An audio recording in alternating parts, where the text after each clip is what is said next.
Aula de Sociologia do Colégio Saber, terça-feira, 26 de maio de 2020. Vamos começar com uma oração? Inspirai, Senhor, as nossas ações, para que em vós comece e em vós termine tudo aquilo que fizermos. Por Cristo nosso Senhor. Amém. Bom, vamos lá. O que temos para hoje?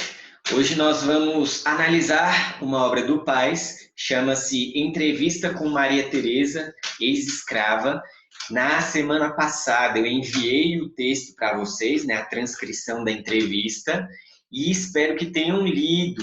Se não leram, eu recomendo fortemente que você pause este vídeo e leia o texto antes. Embora seja um pouquinho comprido, ele é extremamente necessário para você conseguir acompanhar essa aula. Senão você vai ficar bastante perdido em alguns comentários que eu farei aqui, certo? Então, a primeira coisa, a tarefa da aula de vocês era tão somente ler o texto. Então, eu espero que tenham feito.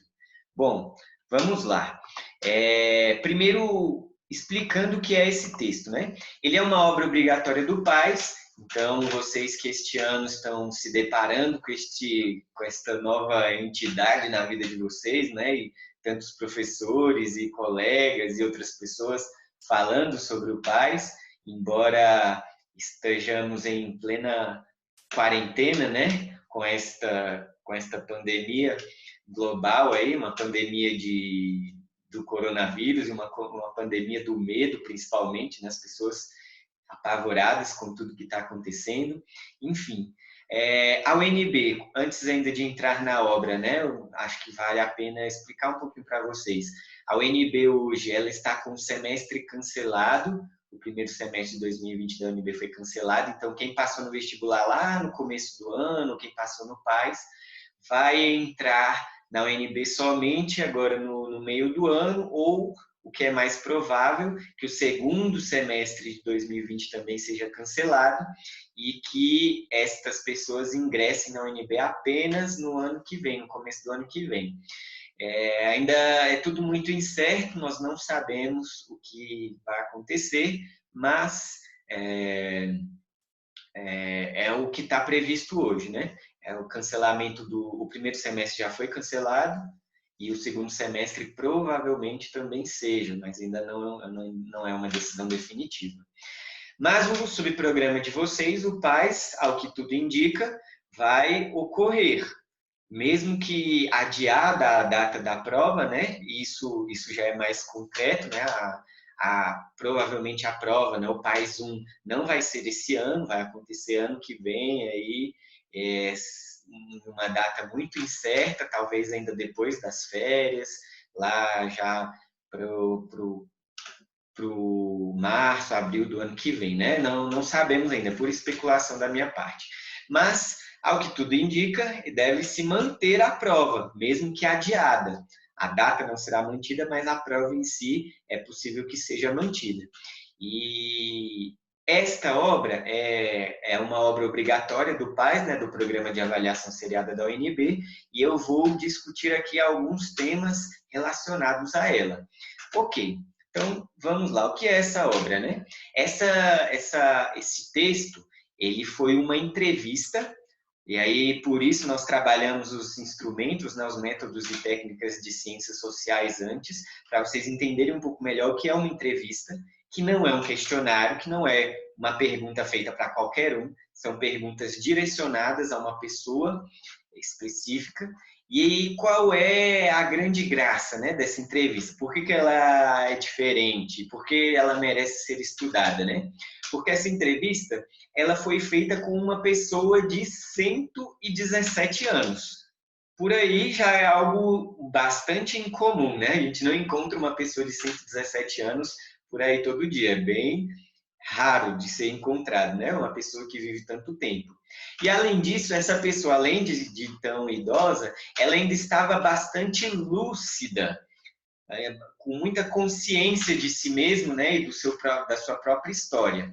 E, além disso, que é o que realmente importa nessa entrevista, esta pessoa, a Maria Teresa, a entrevistada, ela, por ter 117 anos, ela viveu ainda no tempo da escravidão no Brasil. Então, a Maria Teresa, ela nasceu numa fazenda, filha de escravos, neta de escravos, né, de escravizados, como queiram, né, a nomenclatura aí tem muitos militantes que implicam com essa palavra escrava, né, preferem falar escravizados, mas enfim, não é o tema de hoje essa polêmica. A Maria Teresa, ela nasceu escrava ou escravizada numa fazenda de escravos, melhor dizendo, e mais de 100 anos depois aliás, não mais de 100 anos, quase 100 anos depois da abolição da escravatura no Brasil, ela deu essa entrevista. Só para vocês já ir guardando data na cabeça, né? É importante, sim, ter algumas datas memorizadas, as principais. Então, a escravidão foi abolida no Brasil no dia 13 de maio, comemorado recentemente, né? 13 de maio de 1888. Foi o ano da escravidão no Brasil. E nesta época, 1888, a Maria Teresa, ela já era ali uma jovenzinha, não era mais criança, já era uma adolescente, e ela tem muitas memórias deste tempo, né? Que ela viveu como escrava, que ela viveu junto com os escravos em uma fazenda. Então, esta é a Maria Teresa, por essa entrevista se destaca e mereceu ser analisada como uma obra do Paz da UNB, né? Aí, antes ainda de entrar na própria história da Maria Teresa, eu acho que vale a pena também um breve retrospectivo, não, breves comentários sobre a própria instituição da escravidão. Como é que a escravidão foi vista ao longo do tempo, né? Primeiro, eu quero diferenciar com vocês uma escravidão antiga da escravidão nova, da escravidão moderna, melhor dizendo. Escravidão antiga e escravidão moderna. A escravidão antiga é aquela em que nós vemos lá no Império Romano, na Grécia Antiga, que tinha escravos, lá no Antigo Egito, talvez este imaginário esteja mais formado aí na cabeça de vocês, né? Principalmente por histórias bíblicas também, que temos acesso desde crianças. O povo de Deus, né, o povo hebreu, vivia escravizado no Egito e de lá saiu sob o comando de Moisés, né, a travessia do Mar Vermelho, a Terra Prometida, as pragas do Egito, enfim. Então, o povo de Deus, os hebreus, viviam como escravos lá no Egito. Só que esta escravidão antiga, lá dos hebreus no Egito, lá do Império Romano, lá da Grécia Antiga, esta escravidão é substancialmente diferente da escravidão moderna. Que é a escravidão moderna? A escravidão moderna é aquela imposta principalmente por algumas nações europeias sobre povos africanos. Esta é a escravidão moderna. Em algum momento da história, elas começam, uma se confunde um pouco com a outra, né? Mas a escravidão que nós tivemos aqui no Brasil, ela está muito mais associada a esta escravidão moderna, uma escravidão pela cor da pele, né? Uma escravidão que não é exatamente como acontecia lá no Império Romano, né? Que nós tínhamos escravidão principalmente por guerra, né? As nações derrotadas eram escravizadas pelas nações vencedoras, mas em grande medida mantinham, né, o seu modo de vida, de alguma forma a sua cultura. A escravidão moderna, a escravidão dos negros africanos, em certo sentido, ela é muito mais violenta, né? Ela retira muito mais dos escravizados, né? A começar pela própria terra, né? Quantos bilhões de africanos foram trazidos à força e nunca mais tiveram qualquer contato com a sua cultura, com o seu povo, com seu idioma, enfim, com aquilo que era a vida antes da escravidão. Então, é diferente a escravidão antiga da escravidão moderna. Tá claro isso? Ok. Agora, entrando um pouco mais no próprio texto, né? Na própria entrevista com a Maria Teresa. Primeira coisa que eu queria ressaltar para vocês é a região onde ela morou, né? onde ela relatou que morou. É o Vale do Paraíba. E aí talvez você até se lembre de alguma aula de história em que você tenha estudado um pouquinho de passagem sobre o Vale do Paraíba. Porque esta região aqui no Brasil, esse Vale do Paraíba, foi, na época da escravidão, né, uma importante região de plantio do café. Por isso o Vale do Paraíba é citado, porque lá existia grande parte da produção, de lá vinha, né, grande parte da produção de café do Brasil. Então, algumas das fazendas mais importantes no plantio de café ficavam ali no Vale do Paraíba. E foi justamente nessa região em que Maria Teresa nasceu. E aí, agora entrando um pouco mais na própria história da Maria Teresa, eu queria até de alguma forma, me contradizer aqui, né, e contradizer até mesmo o título da entrevista, né, do documento, porque ele fala na entrevista com Maria Teresa, ex-escrava, mas legal, embora ela tenha vivido como escrava na fazenda, legalmente ela não era uma escrava, né? Mais para frente no texto ela deixa isso claro. A Maria Teresa, ela era forra, né? Quando a gente vai estudar as leis que antecedem a abolição, talvez vocês se lembrem da lei do ventre livre. Ela é ali de 1871, antes da abolição, obviamente, né? Que era a lei do ventre livre. Dizia que todos os escravos, a partir daquela data, que nascessem aqui no Brasil, aliás, todos os filhos de escravos que nascessem aqui no Brasil seriam forros, seriam livres, não seriam mais escravizados. Mas eles continuariam vivendo, né? Até porque um recém-nascido filho de escravos não teria a menor condição de sustento. Então, o recém-nascido ele continuava vivendo ali com sua mãe, principalmente, com os pais, quando possível, e sob as ordens, né, sob o comando do senhor, daqueles escravos, mas quando crescesse, esse escravo seria liberto. Ele não podia ser vendido, não podia ser negociado, enfim, tinha alguns direitos, né, em relação aos escravos propriamente disso. E a Maria Teresa, ela nasceu justamente nesse período entre a lei do ventre livre e a lei áurea, a abolição da escravatura. Então, legalmente, oficialmente, ela não era escrava, ela não recebia essa nomenclatura, né? Ela era forra, ela era livre, segundo a lei do ventre livre. Mas, em a primeira parte da vida dela, né, a infância e começo da juventude, Maria Teresa viveu, sim, como uma escrava ali na fazenda, vendo seu pai apanhar, né? Tem um episódio que ela relata, um dos capatazes lá da fazenda, dá um tapa na cara do pai dela, né? E aí, depois desse episódio, o pai dela, junto com o tio, resolve fugir da fazenda, né? Aí, algum tempo depois, a própria Maria Teresa foge também, vai ao encontro do pai dela, né? Na roça, que ela chama, é como se fosse no meio do mato, longe da cidade, né? Longe das fazendas ali, da comunidade onde eles viviam. Então, depois de um tempo, ela vai atrás do pai também, morar no mato. O entrevistador chega a usar a palavra quilombo, né, com ela, perguntando se tinha muitos quilombos. Antes ele perguntou se tinha muitos escravos que fugiam, né? E essa palavra ela não reconhece, ela não entende o que ele está dizendo. Mas aí, quando ele fala de muita gente vivendo no mato, muita gente fugindo das fazendas, aí ela consegue identificar que sim, que aquilo acontecia na fazenda de onde ela vinha. Deixa eu pegar aqui. Ah, tá. Aí, ainda sobre a história da Maria Teresa, né?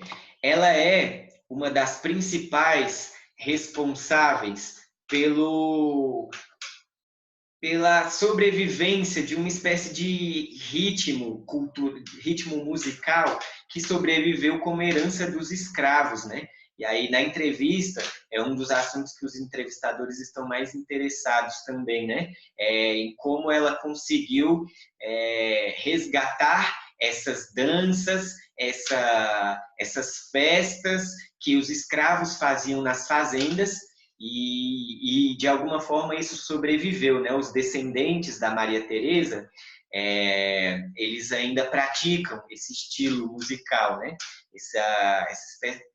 Essa espécie de festa, né? De traço cultural que vem dos escravos, e a Maria Teresa ajudou a preservar. Os filhos dela até hoje continuam o legado dela, né? Então, foi assim que os entrevistadores a encontraram. Ela era conhecida na região por ter feito sobreviver este traço cultural africano. Aí, quero entrar agora em um comentário que, mais em relação à avaliação, né? Tentando ajudar vocês a fazer prova, ensinar vocês a fazer prova, né? O que o PAS costuma cobrar sobre essa entrevista com a Maria Teresa, né? É um ponto importante aí. É algo que na linguagem, né? nas letras, os professores chamam de variação linguística. Não sei se com a Ana Paula, ou talvez com a professora de redação, não sei. Se alguma outra matéria vocês já tenham visto algo sobre isso, né? Variação linguística. O português, falado aqui no Brasil, ele recebeu uma série de influências sobre ele. Então, as nossas palavras, a formação das palavras, o próprio significado, né, a semântica de muitas palavras do português, elas receberam influência de vários lugares do mundo.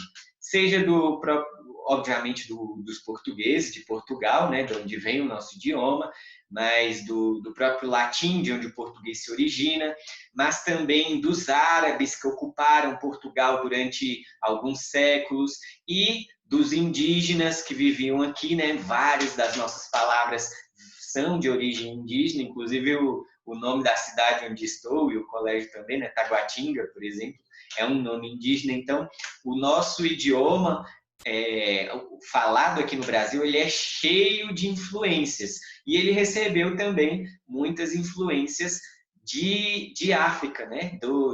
Dos povos africanos que vieram para cá, aliás, dos indivíduos que vieram para cá escravizados. Então, muitas palavras no português têm origem nos dialetos, nos idiomas africanos. Então, esse é um primeiro ponto que pode ser cobrado, né, relacionado a essa entrevista, a variação linguística. E aí, o que é importante nisso? O idioma, o português, ele pode servir para nos unir, né? É um dos traços unitivos do Brasil, né? Para o Brasil ser Brasil, para o povo brasileiro ser povo brasileiro, nós temos como idioma principal o português. Isso nos une, mas esta união não exclui a variação que esse idioma pode trazer. Então, seja em relação a sotaques, né? Os mais diferentes sotaques que nós temos aí ao longo do nosso território, um território imenso, né? Disse do Brasil de ser de tamanho continental, né? O Brasil é quase um continente, tamanha a variação que nós temos aqui. Então, os dialetos, os diferentes lugares, mas também uma mesma coisa que tem nomes diferentes em regiões do Brasil, né? Mandioca, macaxeira, enfim, tem vários pontos relacionados a essa variação linguística. E o que é importante para vocês gravarem? O idioma nos une, mas sem perder a sua riqueza, sem perder a sua variedade, certo? Então, lembrem-se disso quando virem algo sobre variação linguística. Outra coisa que pode estar relacionada a esta entrevista é uma espécie de conhecimento social versus escolarização, né? A gente estudou um pouco disso com outro nome, né? Com senso comum e conhecimento científico, né? Percebam aqui que essa discussão retorna. Conhecimento comum, senso comum versus conhecimento científico. Nós temos, de um lado, uma ex-escrava analfabeta, mas que detém conhecimento que provavelmente nenhuma outra pessoa em centenas de quilômetros, teria, que é um conhecimento próprio de quem viveu aquela experiência da escravidão na própria pele. Então, aqueles entrevistadores ali, tinham ali por volta de 30, 40 anos, eles nasceram bem depois da abolição da escravidão. Então, eles não poderiam saber, por experiência própria, o que tinha sido a escravidão. Ao contrário da Maria Teresa, que viveu na carne, né, na pele, aqueles episódios, né? Então, nós temos aqui, de um lado, a Maria Teresa com o seu conhecimento de senso comum, né, conhecimento de vida.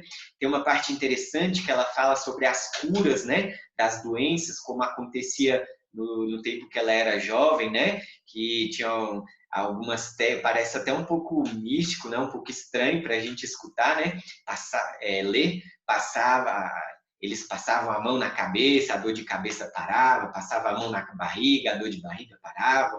Talvez as avós de vocês tenham ainda alguma memória de algo parecido, né? Não só dos chás, que a avó sempre tem um chá, né, para a doença e para o sintoma que você estiver sentindo. Eu mesmo, às vezes, quando estou muito ruim, vou lá na minha avó, peço para ela fazer um chá para mim, ela pega umas plantas lá no quintal dela, e rapidinho eu melhoro.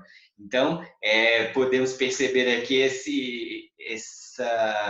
essa disputa, né, de alguma forma, entre senso comum da Maria Teresa e o conhecimento científico trazido por aqueles entrevistadores vindos da faculdade, né, formados em comunicação, jornalistas experientes, e estão lá para entrevistá-la. Então, nós vemos este diálogo entre senso comum e conhecimento científico.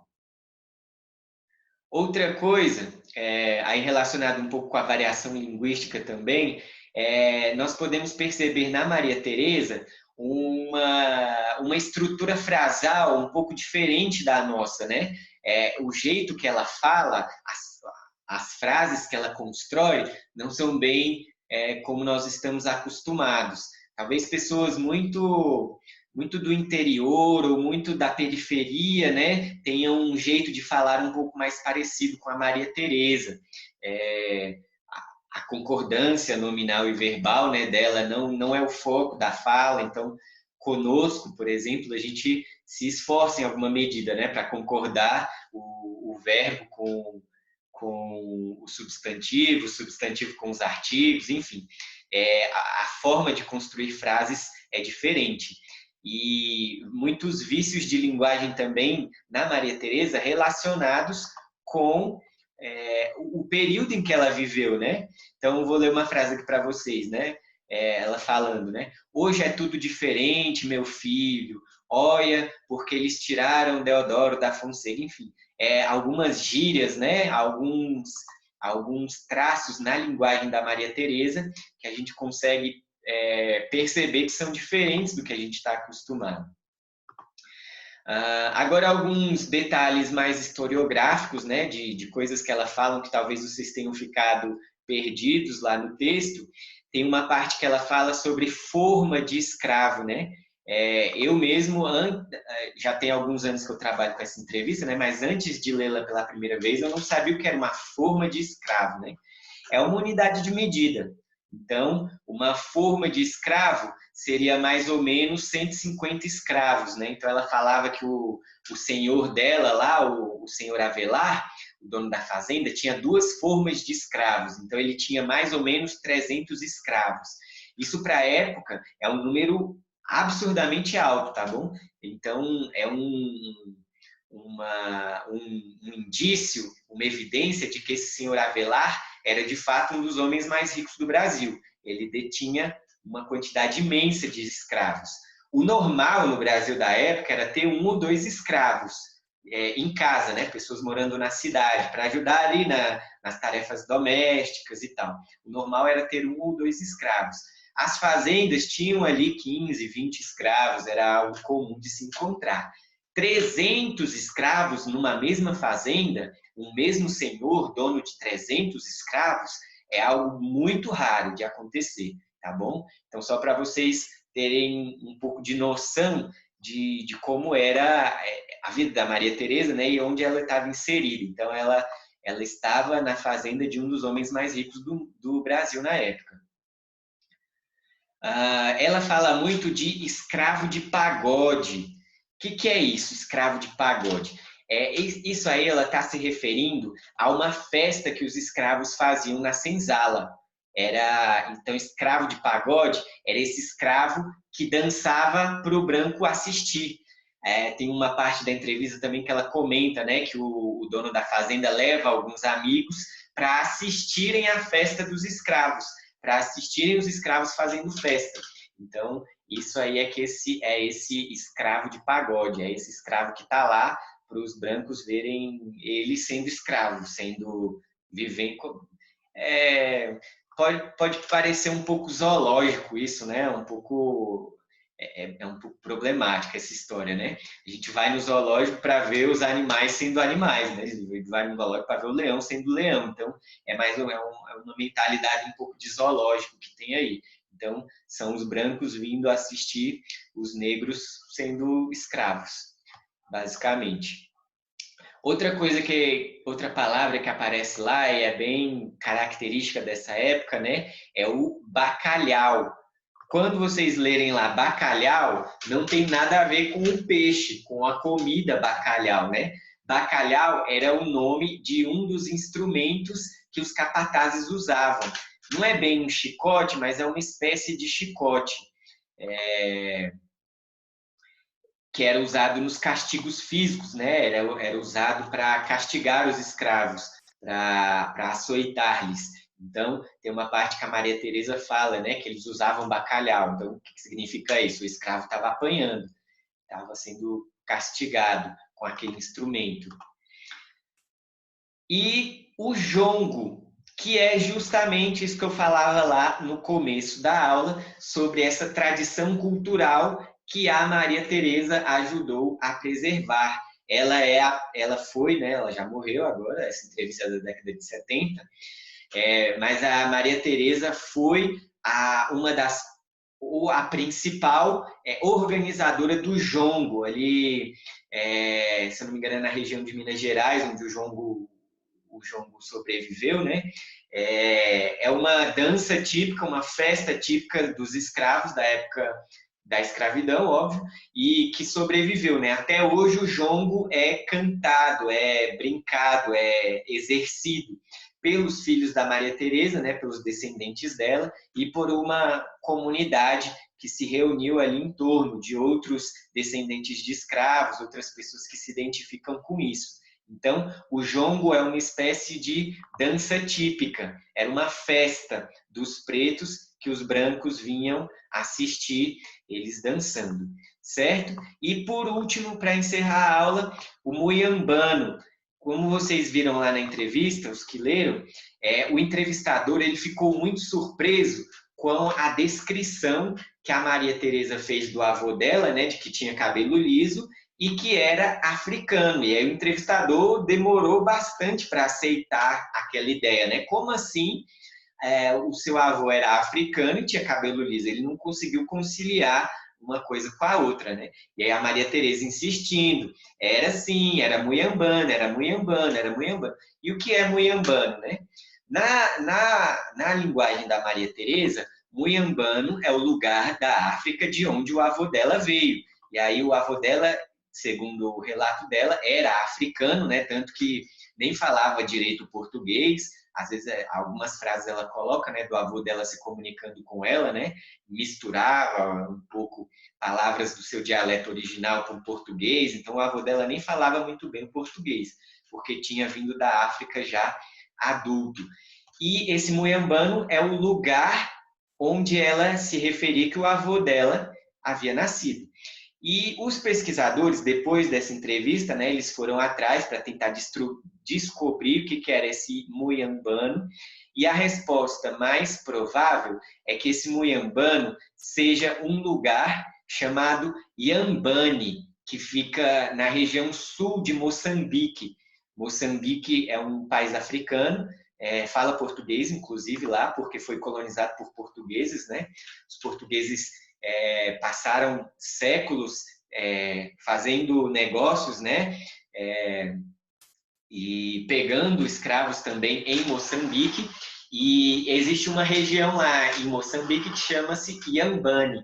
E aí os pesquisadores identificaram como o lugar mais provável de onde tenha vindo o avô da Maria Teresa, certo? Então, essa foi a obra do Paz. Recomendo fortemente a leitura, mais uma vez, e vamos ficando por aqui. Semana que vem é avaliação, né? Tem prova. Então, daqui 2 semanas, se tudo der certo, nós nos reencontramos, certo? Até a próxima aula. Tchau!